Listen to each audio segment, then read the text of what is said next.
વડોદરા દશામાના મઠમાં મૂર્તિમાંથી ઘી નીકળવાના દાવાથી આસ્થા અને વિજ્ઞાન વચ્ચે વિવાદ. વડોદરાના વાઘોડિયા ડભોઈ રિંગ રોડ સ્થિત 64 જોગણીમાં સેવા ટ્રસ્ટ ખાતે દશામાની મૂર્તિમાંથી સતત ઘી નીકળતું હોવાનો દાવો ફરી ચર્ચામાં આવ્યો છે. ટ્રસ્ટના જણાવ્યા અનુસાર છેલ્લા 30 વર્ષથી આ ઘટના બની રહી છે અને તે ઘીમાંથી જ પ્રસાદ તૈયાર કરાય છે. બીજી તરફ આ ચમત્કારના દાવા સામે વિજ્ઞાન જાથા દ્વારા અગાઉ તપાસ અને રેડ કરવામાં આવી હતી, જેનો કેસ હાલ કોર્ટમાં ચાલી રહ્યો છે. આ વિવાદ વચ્ચે ટ્રસ્ટે સીતામા, રાજુ અગ્રવાલ, સન્ની મહારાજ અને હિન્દુ મહાસભાના નેતાઓએ પત્રકાર પરિષદ યોજી પોતાનો પક્ષ રજૂ કર્યો હતો. મૂર્તિ નિર્માણ અંગે ટ્રસ્ટે જણાવ્યું કે અગાઉ કલા દર્શન અને હાલ રવિ મૂર્તિ આર્ટ દ્વારા મૂર્તિ બનાવાય છે. હવે સૌની નજર કોર્ટના આગામી ચુકાદા પર છે. જય શ્રી રામ, હર હર મહાદેવ, જય દશામાં. હું મેન વાત કરીશ કે જ્યાં માતાજી પર આક્ષેપ લગાવવામાં આવ્યા છે, જેને લડાઈ હું 1 વર્ષથી લડી રહ્યો છું અને આજે બી ત્યાં જ છું. કેમ કે માના ચમત્કાર ભાવિ ભક્તોએ જોયા છે, જેને ટિપ્પણી કરવી હોય એ કરે. વિજ્ઞાન જાથા જે જૈન પંડ્યાએ ગયા વર્ષે મૂર્તિ ફસાઈ અને કીધું કે ભાઈ ઘીના ડબ્બા, પાઇપ, તો એ કોઈ મીડિયાને કે કોઈ જાહેર જનતાને બતાવ્યું નથી. આજે બી કેસ ચાલુ છે.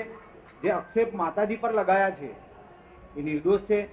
આજે બી મૂર્તિ એક જગ્યા પર છે, હજુ બી ઘી પડી રહ્યું છે.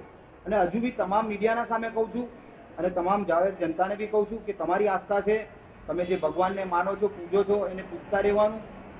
જેને જે કહેવું એ કે, અને જેને ચેક કરવું હોય તો હજુ બી મૂર્તિ અહીં છે. તમામ મીડિયાના સામે તમામ જાહેર જનતાને કહીશ, સત્ય સનાતન ધર્મ છે અને હંમેશા રહેશે. આસ્થાનો વિષય છે તો સનાતન ધર્મ પર અને દેવી દેવતાઓ પર ટિપ્પણી ના કરે વિજ્ઞાન. અમારું ધર્મ છે, અમારે શું કરવું છે એ જાહેર જનતા કરશે અને તમામ મીડિયા કરશે. અત્યારે કોર્ટમાં શું અપડેટ છે આ કેસનું? કોર્ટ તરફથી શું આદેશ છે? હવે 11 તારીખ છે છેલ્લી. હવે શું આવે નિવેદન એ પછી કહીશું. હવે જય માતાજી, જય સિયારામ. હું એટલું કહેવા માંગીશ કે ભક્તોની આસ્થા છે, ભક્તોની આસ્થા પ્રમાણે માને વર્ષોથી આજે ગીતો પરચા પુરાય છે. પણ મારા ભક્તોને એવું કહેવા માંગુ કે હવે આસ્થા સદાય રહી શકે અને મા એમની આશા પૂરી કરે. હું વધારે નહીં બોલી શકું, મારા હજુ નિવેદન નહીં આવ્યું અને કોર્ટમાં મારો કેસ ચાલે છે.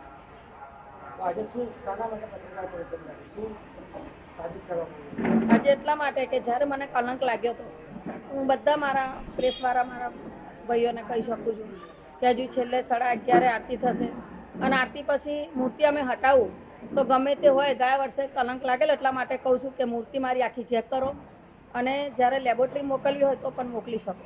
મારી રજા છે.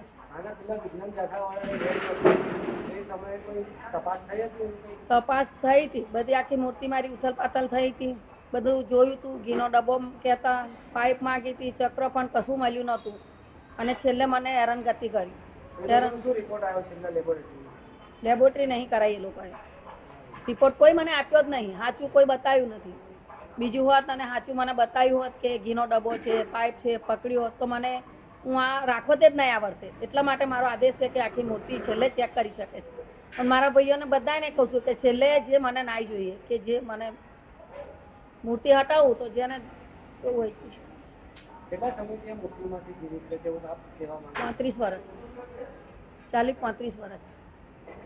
તો જે ઘી નીકળે છે તે ક્યાં જાય છે? દર વર્ષે દર દિવસે પ્રસાદ કરીએ અમે. 9મા દાડાથી ચાલુ કરીએ અત્યારે 10મા દાડા સુધી અત્યારે છે. આ ઘી છે એવું કોઈ લેબોરેટરી ટેસ્ટ કરવામાં આવ્યું છે કે આ ઘી છે? કોઈ કર્યું નથી અત્યાર સુધી. અમે ખાલી આસ્થા તો અમે જોઈએ અને ચાલે ઘી પડે ત્યાં ખબર પડે કે છે કઈ. પહેલા 2 વર્ષ પહેલા તો અમને ખબર જ નથી. નીચે પાણી પેટ જાય ત્યાં પછી ખબર પડી અમને. ટ્રસ્ટ આવું કહેવા માંગે છે કે આ ચમત્કાર છે? હા, ટ્રસ્ટ એકલું નહીં, ભક્તો પણ કહેવા માંગે છે. ચારે ખૂણા ભક્તોની એ આસ્થા છે અને આસ્થા સદાય માટે ભક્તોની રહે અને એમનું કામ માં પૂરું કરે છે. પહેલા તો સૌપ્રથમ આસ્થા, ધર્મ ને સત્ય આ શું છે એ જાણવું જરૂરી છે. આસ્થા એનો તો ના પ્રારંભ અને અંત એ ક્યારે પણ નથી. સનાતનનો અંત પણ નથી, આરંભ પણ નથી ક્યારે પણ. બીજું ધર્મ એટલે ધારણ કરવું.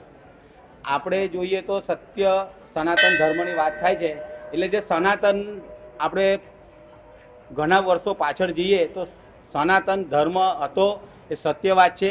વૈજ્ઞાનિક જાથા અને વૈજ્ઞાનિકો અત્યાર સુધી એવું પુરવાર નથી કરી શક્યા કે સનાતન પર કોઈ આંગળી કરે, કારણ કે આપણે ભારતના ઇતિહાસમાં ઘણા બધા મંદિરો એવા છે કે એના પ્રમાણ હજુ વિજ્ઞાન જાથા પાસે નથી.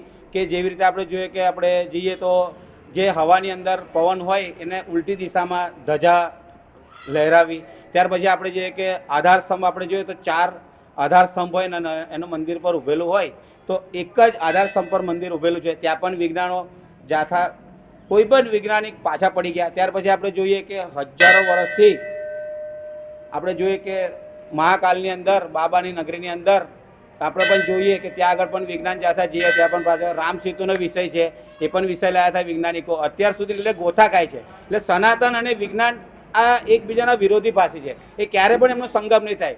વિજ્ઞાન એટલે શું કે જ્યાં તર્ક વિતર્ક કે આ વસ્તુ ક્યારે હતી કે શું હતી ને શા માટે છે એનો તર્ક વિતર્કની ચર્ચા કરવી અને એના મૂળ સુધી જવું, આનું નામ વિજ્ઞાન. એટલે વિજ્ઞાનને હજુ પણ અમુક આસ્થાના વિષયો છે એટલે આસ્થા પર પ્રહાર ના કરે, આસ્થા હિન્દુ ધર્મની કાયમ રાખે, સનાતન ધર્મની કાયમ રાખે. એટલે જ કહેવાય છે કે સત્ય સનાતન ધર્મ. એટલે સત્ય જે છે એ જ સનાતન છે અને સનાતન છે એ જ ધર્મ છે. એટલે ધર્મની આસ્થા ના રાખે અને દશામાના વ્રત કરે છે 10 દિવસ માતા બહેનો, અને એના માટે પોતાના વ્યસનનો પોતાના પરિવારના જો કોઈ વ્યસન કરતું હોય ને તેને કહે કે ભાઈ 10 દિવસ માટે તારે વ્યસન મુક્ત કરવું પડશે. એટલે તો આ પણ એક આસ્થાનો વિષય છે. એટલે આસ્થા કાયમ રાખજો માતાજી પાસે. સત્ય સનાતન ધર્મ ક્યારે પણ બદનામ ન થવું જોઈએ એવું મારું કહેવું છે હિન્દુ મહાસભાનું, કે સત્ય સનાતન ધર્મ એ હતો, રહેશે અને ક્યારે પણ એ ખત્મ નહીં થાય. એટલે સત્ય સનાતન ધર્મ છે અને આ પૃથ્વી ઉપર રહેશે.